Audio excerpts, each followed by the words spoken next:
On s'en va rejoindre le rappeur Cadence Weapon dans Little Jamaica, un des quartiers les plus authentiques de Toronto, d'après moi. Let's go, on y va. What's good? This is Cadence Weapon. Yeah. Welcome to Toronto. Woke up to a bad dream. Wave goodbye to our spaces. Cadence Weapon est un rappeur qui a le vent dans les voiles. Récipiendaire du Prix Polaris en 2021, il est reconnu pour ses textes profonds et empreints de conscience sociale. Originaire d'Edmonton, Cadence Weapon est désormais très attaché à Toronto, sa ville d'adoption.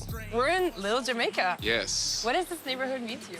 So Little Jamaica is an area of Toronto I'm very passionate about. The history of this neighborhood is really deep. Like basically, after 1967, there was a large amount of immigration of Jamaicans to this area. And through that, there was like a lot of reggae music that was coming out, a lot of different record labels, record stores, and it was all like focused here. You know, this is the kind of neighborhood that's like when Bob Marley was in town, he would come and hang out. I feel like, you know, the history is starting to get a little bit forgotten through gentrification and other issues, but I just like really believe this is like one of the most important neighborhoods in Canada.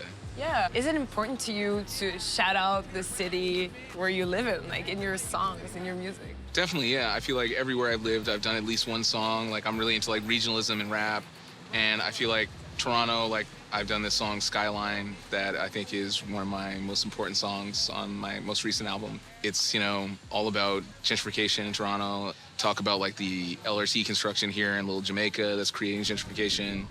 And yeah, it's just something I'm really passionate about. Walked outside, I was looking strange. All I saw was weed places. They want to keep us sedated.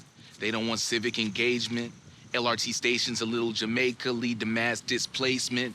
Condo ads with white faces. Who's gonna gain from the changes? I don't recognize the skyline. No, I can't see the sunshine. Saw a hole in the skyline. Read about it in a headline. I don't recognize the skyline. And I can't see the sunshine. No, I can't see the sunshine. Yeah. You got here right at the moment, pretty much, where like Drake kind of put Toronto on the map, like in an international level, right? How was that, being a rapper and coming into that city at that moment? It's funny because I didn't move here because of that. Like I wasn't really like up on the OVO thing when I was living there. But then when I came here, I realized it's like, this is like the hottest place in the world for rap all of a sudden, you know? And it's like, I remember what it used to be like.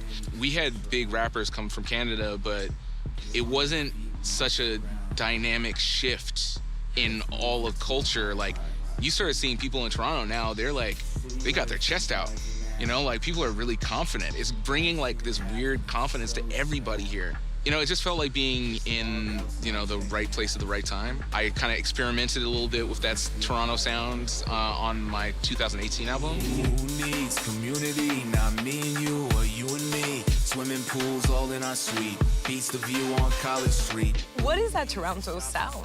I would say it's somewhat like romantic, you know, minimal, heavy bass, you know, emotional, you know, like I think of it as like music to drive on the gardener to. I love that you're talking about describing the song and using the words like emotional and, you know, how important is like vulnerability in rap to you? It's super important, especially like you think about Drake.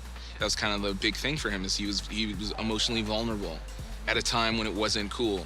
You know, and he made it cool. Is it important for you as a songwriter? Oh, yeah, definitely. I mean, my whole thing is like I just try and keep it really, keep it real. I'm still on that kind of old school mentality of just being true to yourself and just coming from an honest place. And I can like shine a spotlight on things that maybe people didn't notice or didn't understand in the same way, and like people can learn from my music. City planners never plan for us. Mayor Tory doesn't ride the bus or ride a bike or ride for us. So how can he understand what we want?